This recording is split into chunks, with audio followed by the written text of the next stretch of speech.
And we've got another Sewing Boss interview today. I am so excited to speak to Nicole Bertram, who is in BC.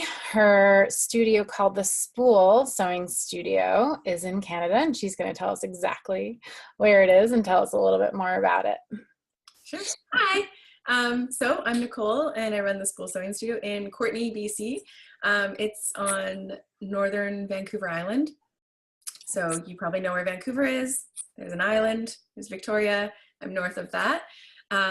It's a smaller size city that's sort of nestled beside a town and a village. They're kind of, it all comprises the Comox Valley. And it's a really cool area with, I've read it has the highest per capita of self-employment in Canada. Really? Okay. So yeah, it's just like a lot of people who are running small businesses who are all supporting each other, and which means there's a lot of really interesting businesses. And yeah, so we've been here for just over 3 years, and I've been running my business for 2. Okay. Yeah. Where did you live before you lived there? Almost everywhere in Canada. So we moved directly from Toronto. Before that, we were in Montreal, we were in Halifax, Kelowna, Victoria. We've been all over just for school and work, and like, it's a big country. Just wanted to see lots of it before we sort of settled down. And Great. Okay. Yeah. Well, I grew up on the border of New York and Canada, so we would take school trips to Montreal all the time. So Nice. yeah, and in high school we would, kind of go over, and I think we could drink legally at age 18, so that was always fun. We would cross the border and go party. Yeah. So. Yeah, they're known for that there in Montreal for sure. Yeah. So it's pretty cool. It's lovely here because it's we're on the ocean, so I can walk to the end of my street and see the ocean, see the marina, and right behind it is mountains. And so there's also skiing, and it's fairly temperate. So in the winter, people can go ski and then like come down and play golf. I mean, often it's too wet to really play golf, but theoretically, with the weather, if one were interested in playing golf, one could do that. So it's really great. It's like, I mean, I know you follow me on Instagram, so you see it's like a lot of woods and just like playing in the woods and going on the water and gardening. It's really lovely. Yeah. Is that kind of why you decided to move there? So you kind of have the best of both, like a little bit of city, but then also all the. Yeah, like we really, I mean, I'm definitely fed by being outside. If I go like a week or 2 without going in the woods, which is weird because the woods are like a couple blocks away, but if it just kind of, every time I go into the woods, I'm like, oh, why am I not doing this every day? Like it's like that Japanese idea of the like forest bath. It's just like, oh, nothing matters. You're in the woods. Yep, totally. Oh, I need more of that in my life. All right, well, let's talk a little bit about your business. So you said you've had the studio for 2 years now. What made you decide to start the sewing studio? So I started teaching probably about 4 or 5 years ago, just out of my living room. Like my sewing space was just like a 3x8 space in my living room. And I'm all self-taught. So I just started by teaching friends in my living room. And I found I really, really loved it. And I think it's in part because I'm an extrovert, but I love sewing, which is like this super introverted activity. Right. And so it's kind of a way that I just like extroverted sewing basically. And so when I moved out here, I got like a, pretty decent job, like part-time job. And I was teaching like 1 day a week. And at a certain point, I just realized like having a small child who's about to go to school and running a business like 1 day a week and having this job that sort of always took place in late afternoon evenings meant that I could never teach more. Like I would never be able to expand. So I got a grant from like a small business granting agency that like helps people who've been on EI previously, employment insurance previously, to start their own businesses. And the timing was crazy because it was like, it has to be within 5 years of your mat leave or 3 years of regular EI. And so I'd been on maternity leave and I went to apply for this and they said, you have to apply in the next 2 weeks. Like we have to have your application in the next 2 weeks or else you will never be eligible for this program. So the timing all worked out really well. And yeah, so now I started out in my house. So I converted part of my house into a studio. It didn't really work great for me to have, people coming in the evenings. It wasn't separate enough with a small child. And I was doing pop-ups around town. And then about a year ago, I got my downtown space, which is upstairs, and it's 2 little rooms. And that's where I've been. And it's above a sewing, like an alterations studio? Yeah, okay. Which is amazing because I'm sure you get this as a teacher, like, well, can you just like hem my pants? Right. And I can just be like, nope, just go downstairs. Yeah. It's funny because I was looking at your website earlier and I was noticing just some things that you have a great frequently asked questions section. I loved that because it's, it's all the same things that people ask me. And that was one of the things, and it's so hard because people just are like, yeah, I need this. I need help with this project. Can you do it? Can you do it? And for the longest time I said, yes, I can do that. And then I would just find myself working on this thing for this other person when all I wanted to do was teach them. And you said it perfectly. You're like, I'm happy to teach you how to hem your pants. But that's something that you had such great boundaries. You're like, I will not do that. And I guess it does make it easier because you have someone downstairs who will do it. I think it's harder when you have to say no. I have a hard time saying no. This is why this is all very fascinating to me. I've also, I think typically women have a hard time saying no, right? Like we want to do that helping. And so I definitely learned, because in the first year I would take any kind of work. Like people hired me to do some piecework and some of this and some of that. And I realized like, I'm never going to get the thing I want off the ground if I'm splitting my attention. So I think it was about a year and a half ago when I was like just getting into the new space where I was just like, no, this is my business. This is what I do. Anything else I'm not doing. And, people can be really funny. And I think this happens in any creative field where they'll be like, well, can you do this? But I don't want to like pay a reasonable fee for it.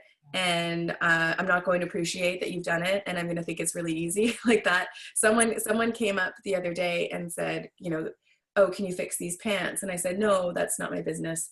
And she was like, oh, can you? And I was like, no, because that's not my job. And she said, well, it's really easy. I would do it, but I don't have a machine. And I was like, cool. I have machines for rent, $10. You can do it right now. Yeah. And she goes, well, if it's $10 an hour, like, can I pay $5 if it's for half an hour? And I was like, how willing are you to actually pay someone to fix your pants if you're like haggling on renting a machine? Like it's just silly stuff. And so now I just tell people, I want to have longevity as a sewing teacher, and I'm not going to do that if I burn out fixing your dirty old pants. Yeah. Like I want to keep my passion alive for what I'm doing so that I can continue serving the community. And I'm not going to be able to serve the community if I'm just drowning in people's alterations. Yeah. Amen. Yeah. I think I feel like every sewing teacher that watches this is going to be like, yes. Yes.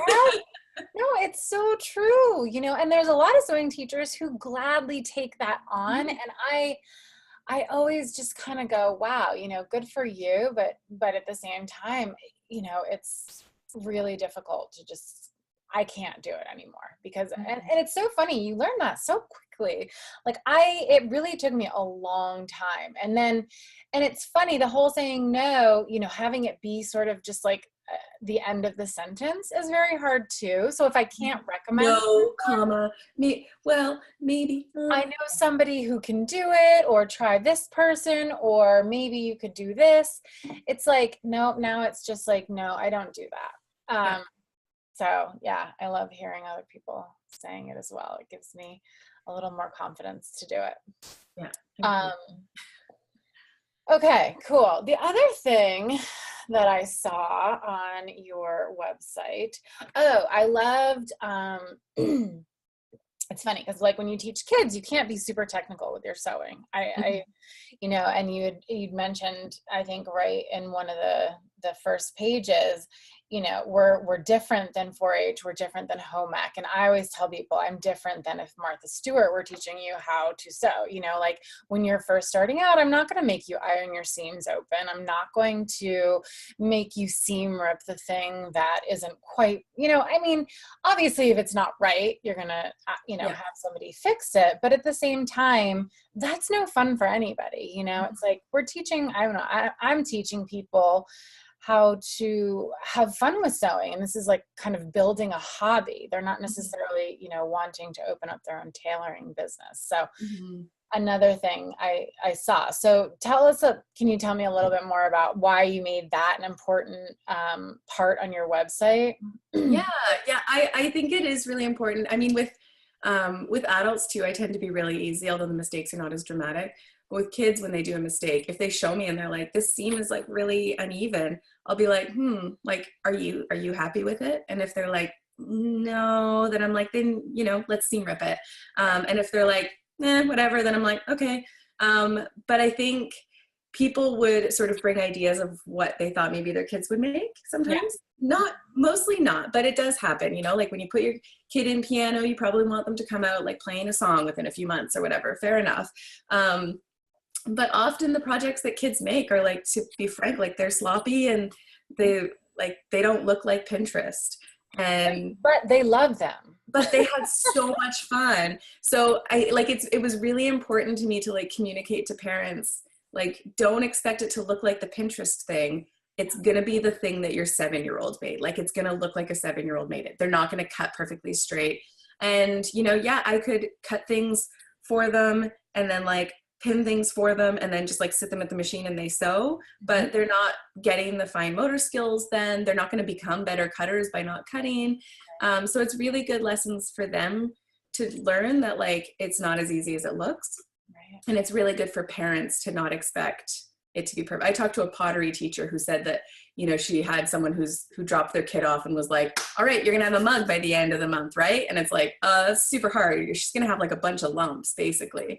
And there used to be a studio here, like an art studio, where teachers would actually, like, it was built into the policy of the studio that teachers would like fix if it didn't look right.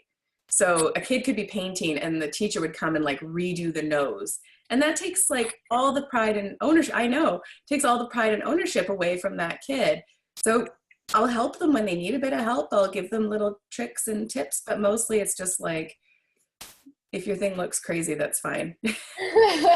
Yes, and that's sometimes what they look a little crazy. Yeah, I mean, and I think it's also important to see, like, because I have kids who just keep coming, and that's the beauty of it. Because, you know, their first project versus the last project of the school year, you know, on their 3rd year of sewing, like, they want to be able to see that difference and grow within their sewing. So yeah, and I think for the most part, parents, most are pretty into it. Most of them, like, it's like they know their kids are there for like a creative experience, and they're not going to come out with something perfect. It happens sometimes, but I just feel like if I can be explicit about like all the things they're going to get out of it other than a perfect project, then it just reduces. Then someone who's like a perfectionist, who's like a perfectionist of their kids, they're less likely to register their kids with me, because I'll be like, this is probably not the right fit unless you want your kid to have fun. Yeah, totally. Yeah. What do you do for adults? I find that, you know, I tend to have the same attitude when I'm teaching adults, but yet it's a little bit different, but at the same time, it's not. I mean, do you, you know, you do have some adults, I think, I at least have adults that walk in and they're very adept, even though they've never sewn, maybe they're really good with their hands and they want to learn that way. Do you adjust your teaching style to accommodate people like that? Yeah, for sure. I mean, I get, so I'll usually have like 6 new adults a month. And then some of them will come right back for like 3 more classes, and some of them will come back a few months later. And there will usually be like kind of a cross section where there's like a few people who are just like super terrified and timid. And then you get to see them be like, I made a thing. And I love that. Yeah. And I'll see people who, like, you know, they'll be like, I care 60%, like they're interested in learning, but they're not going to stress out. And then I'll see people who are like, this is 1/8 of an inch off. Is that can be okay? And I'm like, well, it's a pillowcase. So like, are you framing it or like putting a big fluffy pillow in? Like, it's okay. So I try to like teach the best way, but with like absolute freedom to just be like as careful about it as you want. And I also try to teach people to know what kind of sewer they are. Like I have a woman who I just posted her, so you probably saw her, but she has been sewing for 6 weeks and she's made 3 shirts and a skirt. She's making a cardigan. Oh, I did like, see that. Yeah, yeah. on foundations. Like she's just like gone whole hog into it. I love that. It is amazing. So she is like obviously super committed to learning to sew and to making her own wardrobe, but she also knows of herself that she doesn't want to like be super perfection over her like pinning or her ironing. Like she finds that stuff tedious. So she's not going to make really complex garments because she just doesn't want to. She wants really simple garments and she wants the process and she wants that quick satisfaction of making things. And so she's like, I'm not a perfectionist. It's fine. Like if the hem's a little off, it's okay. But at the same time, I see herself pushing and like, you know, taking things out when they're not great, but she's going easy on herself. And I really like that. But usually like, especially in my foundations class, the beginners, I'm usually like, the stakes are really low. Like think about the state of the world. Do you think it really matters if your pillowcase isn't perfect? And they're like, yeah, good point. Like, oh my gosh, you bring it down to the state of the world. I love it. Oh, yeah, it's like, I'll try that now. Oceans are rising. Like, come on, it's fine. It's a pillowcase. Yeah. Oh, that's great. Do you, what kind of a sewer are you? Are you the type of sewer that kind of has that same attitude? Because I definitely am. Yeah, I like to have a mix because I do like to have sort of really technical project. Like I'm making a button-up shirt, the Fairfield button-up by Thread Theory. And so, you know, that's collar stands and collars and cuffs and plackets and lots of fussy little things. So I like working on those like technical things that sort of push me and make me think, and I have to be careful. But at the same time, like I don't really get into like tailoring the shirt to be a perfect fit for my husband because I'm like, no, he's fine. It's straight medium, it's fine. And then if I find myself getting frustrated when I'm doing a fussy a little bit, then I'll just like whip out a t-shirt or something. So because I tend to dress in really basic clothes, that's what I make. But I have like, when I was really pushing myself in my sewing like 5 or 6 years ago, when I was really like diving in and started challenging myself, I was making these much fussier things like dresses or like vintage style things. And I liked the process, but then it just felt like a waste because I was never going to wear them. So yeah, now it's just like a lot of basics, a lot of grain line patterns. I'm draped in grain line most of the time. Yeah. All right. Well, that's great. So you are finding a lot of time for sewing. I'm impressed by that. Yeah, that's good. Yeah. I definitely need to find more time to just sew. So I guess as far as like your business goes, are you the person that's doing most of the teaching or do you have some instructors that help you? All me. It's totally a one-woman show. It's exhausting. Yeah, I bet. And especially if you have a family and that's a lot. Okay. It's totally a lot. I like just hired a bookkeeper for the first time in 2 years because I was like, at least then I know like that's going to be taken care of because that's like my least favorite thing. But like I built the website, I do all the marketing, I make all the posters, I do all the Facebook events, I do all the teaching, I do all the samples. Like it's all me. And last year I got close to burning out. Last year I was doing a lot of 12-hour days, which was like there's no good reason for it. It's not like I was like making money for 12 hours. I was just working for 12 hours. But if I was teaching 3 classes, I was teaching at a studio in Comox for an after school class. So I would like bike downtown, which is like 20 minutes. I was going to say 5 kilometers, but you're in the States, then I'd have to turn it to miles. Anyway. I can do 5K in my head. Okay. It's not that bad. And then I teach there and then I come across again and it's like uphill the whole way here, teach another class, bike home, grab some food, like eat like a frozen burrito, like a 19-year-old boy or something, and then like drive downtown and teach another class. So that was ridiculous and there was no good reason for it. So this year I'm only teaching in my space and I'm only teaching 3 after school classes a week. And so that means a lot of people have been like turned away and like, that's fine. We'll talk about it next semester. But that means I have 2 days a week that I can pick my daughter up from school and like chill out with her in the afternoon. And then I teach between 1 and 3 evenings a week, and then 1 or 2 like daytime classes a week, depending on how they fill up. And then I also, so like I have almost all my mornings free, which has been really good for my dog, and it's been really good for my body. So I started taking 3 exercise classes a week in the mornings and making time for like coffee and books. And like, yeah, this year was like, I actually sat down and looked at my schedule and I was like, what's going to be the best for our whole family? Like, I take alternate weekends off, just close the shop.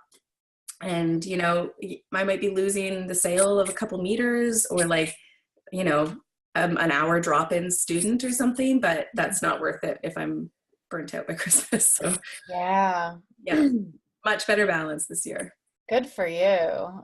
It's too bad that you had to get to that point of almost burning out, but I think as an entrepreneur, that's a pretty common. I mean, that's what we do. We see how far we can push it, and then and you know, you look at what other people are doing online, and you're like, oh well, they're like, you know, we have this sort of weird sort of have a weird obsession with like busyness, and like people are sort of proud of like, oh, I'm super busy, like I'm so busy. So I took most of the summer off. I taught like 2 kids camps and 4 adult camps. So like I teach for a little bit each week, but most of the summer I was just off with my daughter.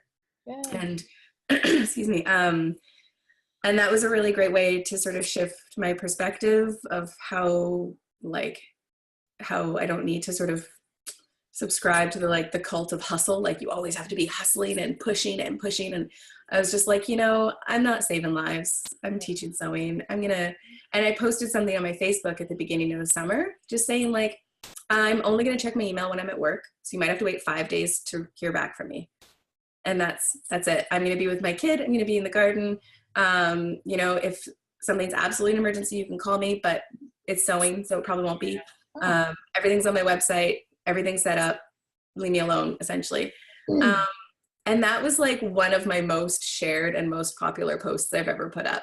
And people were like, thanks for being a model of like good self-care and balance, because this is a community of primarily entrepreneurs. It's really easy to sort of get swept up into like entrepreneur speak and hustling and constant networking. And it was really great to just kind of dial it back all summer and then start again with like an established routine that's healthy for everyone and like so much better for my family. Yeah. Is there a reason that you don't hire somebody else to maybe cover some of the time that you're not there? No, I was actually planning on hiring someone for this fall to teach some of the kids classes. And then the woman I was going to work with, she ended up taking a full-time teaching job at the school. And so that just didn't work out. So like, I'm definitely open to that, especially for the like after school kids classes, because I think we could fill up 5 days, but it also seems like I get a lot of demand and then like relatively like comparatively low registration, because maybe this is everywhere, or maybe it's just here and I just noticed it because my daughter entered school when we moved here, but like kids have like 1,000 activities. So they'll be like, oh, I want a class for a 10-year-old. And I'll be like, cool, I have a class for a 10-year-old on Tuesday. It still has space. And they'll be like, oh, well, she has dance on Monday, Tuesday, Wednesday, Friday. So do you have anything Thursday? And I'm like, no, I don't. Like later. Yeah. Oh, yeah. Yeah. So I could teach like half empty classes every single day. But I'm not willing to do that. So, so definitely it's in the future, it'll come up. I'm hoping to have someone. Okay. So as far as like getting your classes filled, what do you find is the thing that works the best, marketing wise, promotion wise? What do you do? So far, Facebook is definitely the biggest. Really? The biggest one, and then word of mouth. I do like maybe 2-3 markets a year, so I don't go around to like all the craft fairs because that would drive me crazy. Callie, come here. Sorry, my dog's barking. This is gonna get real loud. Come here, you. So I don't do a lot. This is Callie. Hi. I don't do a lot of markets. because it is a small community. So like once people have seen me 3 times in a year, anything more is just saturation. But I did like a big street fair one this year that was right downtown. And there's like one Christmas one that sort of is sort of trying to hit the like market of people in their 30s with money kind of market, like the hip market, if you will. And then there's a lot sort of more old-fashioned craft fairs as well. So I do like 3 a year, and that really gets the word out. And like there's one coming up next month that I did last year, and I have people registered in September who heard about me at that market back in November.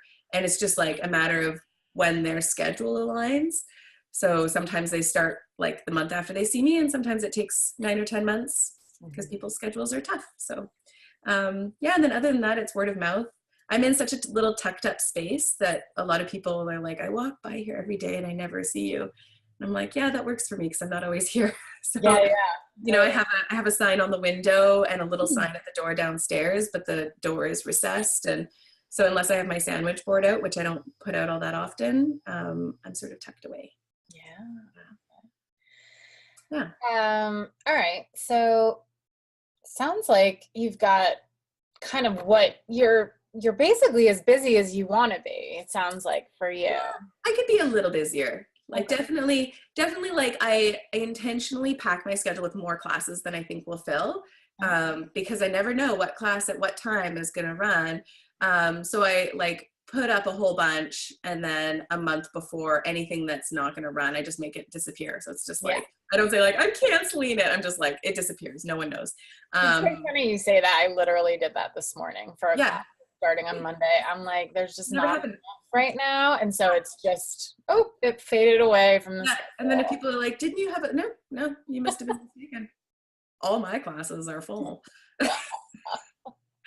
Yeah, no, I mean, like I also had a class where it's like, I'd rather have no one register than have like one person register. Oh, that's the worst. Yes. Because my policy is 3 people, a minimum of 3 people, but I do actually end up running classes with 2 because that's where it's at, especially with daytime classes. But yeah, I had one where it was a woman who has taken classes with me before and bought fabric and stuff. And she sent me an email saying, do you have more of that bamboo stretch? Like I want to make some more leggings. And I was like, yeah, actually I have to cancel that class you're in. So why don't I just apply it as a credit to some fabric? And she was great. So then she came and picked up the fabric and then registered for another class right away that she knew was going to work. So people are like pretty happy to support me, and that's really nice. So I don't feel too embarrassed when I'm like, I have to cancel. I think it's something that it just happens, you know. And you know what I always do too is if I can't do something like that, I'll give them the credit and then add to it, so that a little bit more the next time they register. And then usually people are fine with not, you know, asking for the refund, which, you know, I'll give them. Obviously, I'm not running the class, but you can kind of get them into a different class. That's always better, right? Yeah.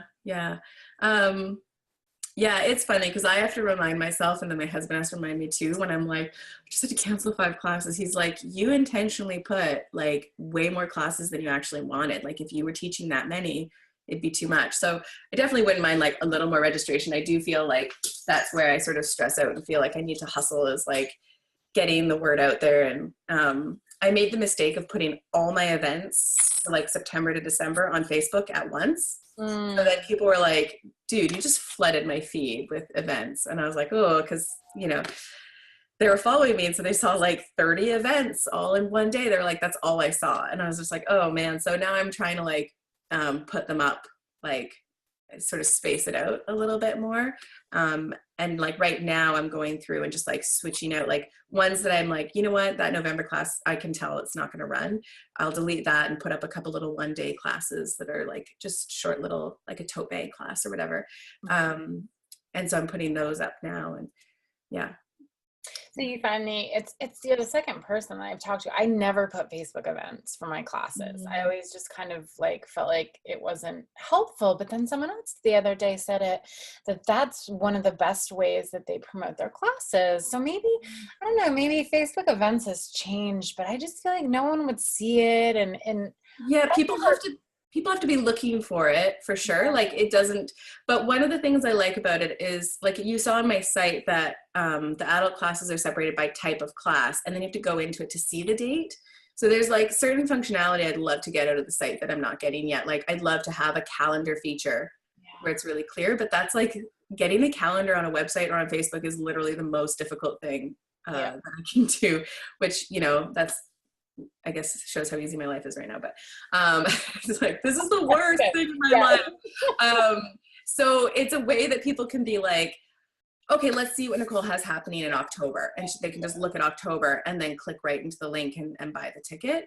But I mean, people don't read the website. You're probably only the second person to have read the frequently asked questions, which I just posted a couple weeks ago, because I got a message through the website, not even just through my email, through the website that said, do you teach sewing lessons?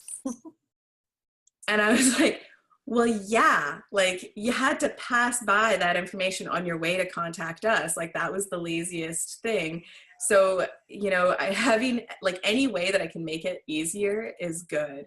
And there was one class last month that was like a 1-day baby leggings class. And I had one person registered in it on the Sunday before, and it was on a Saturday. And I was like, oh man, I'm going to have to cancel this class. And then I looked and realized it didn't have a Facebook event. So I created a Facebook event, and then I took a nice picture and put it on Instagram and on Facebook, and it sold out in 2 days. Wow. And I was like, well, and I had like 6 other people who were like, oh, I wish I could come, but it's this Saturday. Like, will you please run it again? Wow. And so it was just like, oh, people just don't know what I'm doing, because I gave them so much information at once that they were like, oh, I'll look at that later. They never did. So now I just try to like mention specific events like a couple weeks before so they can start filling up, and then pulling them away and quietly making them disappear if they don't happen. So yeah. No, that's good. Oh my God, don't you love that? I don't do the events, but like with an email, I'll send an email and just like as a last stitch effort. And it just feels so satisfying that you'll send the email and get like 3 signups and you're like, yeah, that worked. Yeah, I just need to tell people, because they usually just need reminders. Like sewing is an extra thing in their lives. Right. They just want that reminder. As far as like, you said that you obviously sell fabric in your studio. How much inventory do you have, or do you make that a priority, or is it just a convenience for people? It's becoming more, it's not convenient. It's not convenient fabric. Like I don't carry any of the quilting cottons and stuff that they need for their foundations projects. Oh, okay. Because it's just like quilting cotton is like, it's so much space. Like I would want to bring in like the really cute decorator stuff, or like designer stuff that you see everywhere. It would be so expensive and take up so much space. My studio is only like 10 feet by 15 feet. It's like 150 square feet, 200 square feet. Oh my gosh. It's really little. Yeah. And we designed and built all the furniture ourselves so that it doesn't feel tiny. Yeah. We have like narrow counters against the wall for the sewing machines, and an 8 foot by 4 foot table for cutting, and another table that's like an ironing table that's like 6 feet by 2 feet. So I don't have a lot of space for fabric. So what I bring in is the stuff that you can't get, because we only have like one big fabric store here, and they've got so much quilting cotton, but their garment fabric isn't great. So usually it's like cheaper quality. They don't have like most of their linens are actually like linen look cotton or like linen blends.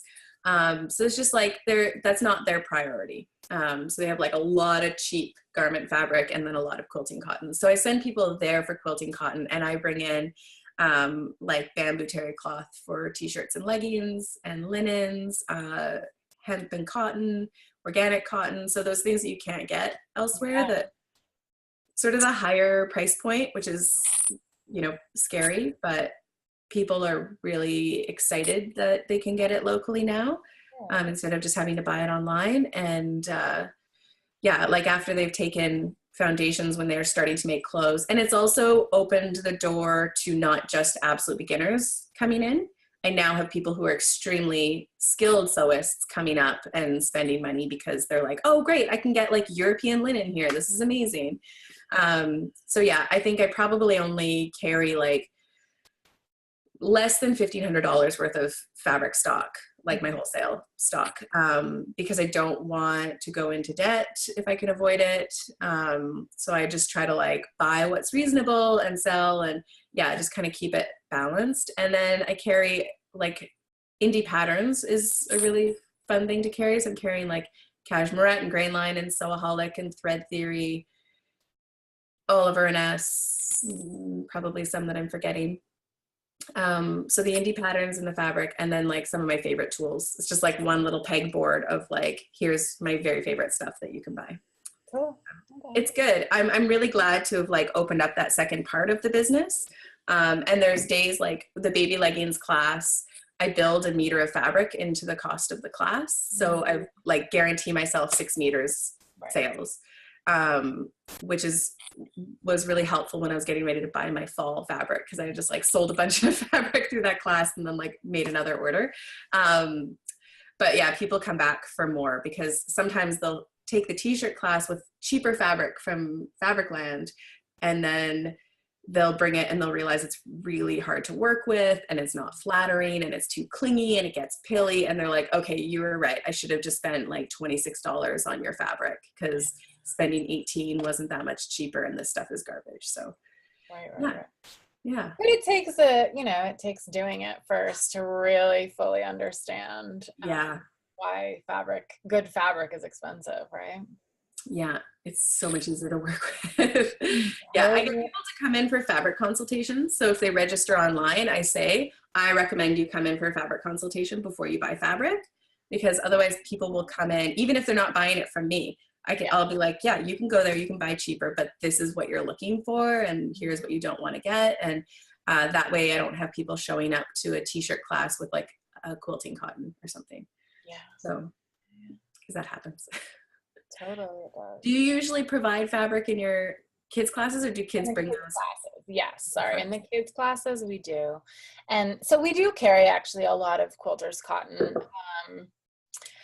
Because in the town where the studio is, there are no fabric stores, but we're, a 10-minute train ride to New York City, which is you have the garment district and can find anything you possibly want, but people don't want to do that. So I have started carrying more and more of what you need for the classes. And then with the kids stuff, to be honest, like I have a whole fabric wall of beautiful quilters cottons on bolts, which is for sale for adults when they take the class. But with the kids stuff, it's usually once the bolt ends get smaller, it winds up on a hanger in a closet, and then the kids get that option for, whatever they're making, because they're making smaller projects, obviously. Yeah.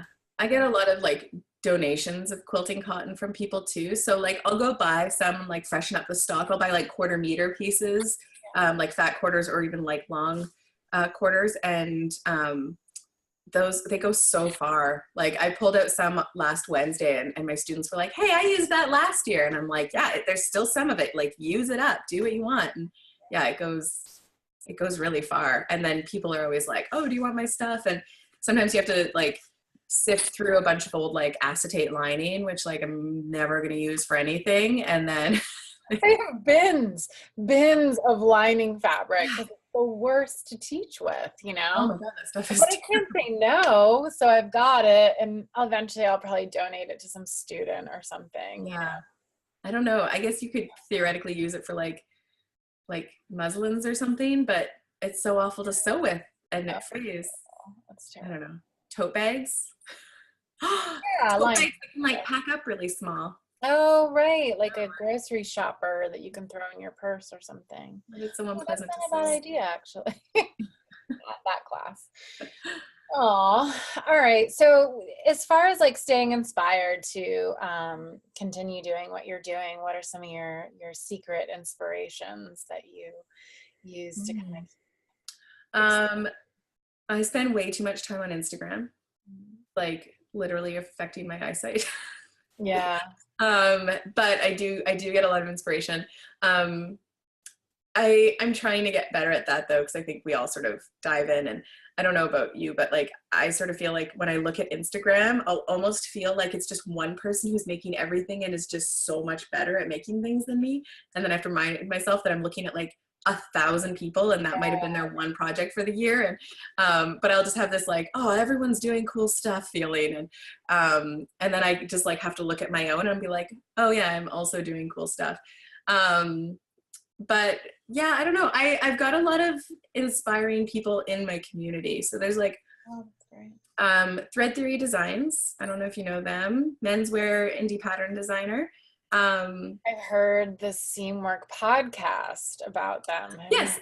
Yeah. So Morgan, who owns that with her husband Matt, she's one of my best friends and lives here.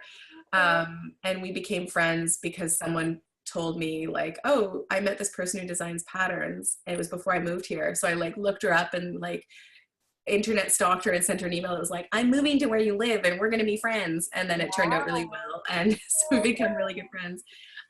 So she and I do like periodic sewing nights to kind of get inspired, and like, you know, maybe we'll pick the same project and we'll work our way through it. I have a friend here who's a clothing designer who works with beautiful linen fabrics. I've learned so much about fabric and linen from her, and that's really inspiring. Yeah, and then like online, I'm always inspired by like Grainline Studios, and I just brought in some of the cone denim from the States, and so I'm gonna make some ginger jeans with those soon. And yeah, and then I like to just find like stupid little one-day quick projects too, which like I'll try out, and then if it works, I'll use the patterns for kids, so like free patterns. I've never used Pinterest. I've like tried a few times and just like I can't do it. I don't want to spend my life doing that.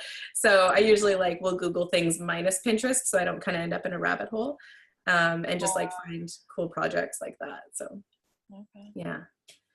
Awesome. Well, thank you so much. It was such a pleasure to talk to you and hear about your part of the world too. That's the best part about this, is just to hear where people are and what they're doing there. So I appreciate you taking the time to chat. Yeah, it's my pleasure. Keep in touch. All right. All right. Thank you so much. All right. Bye.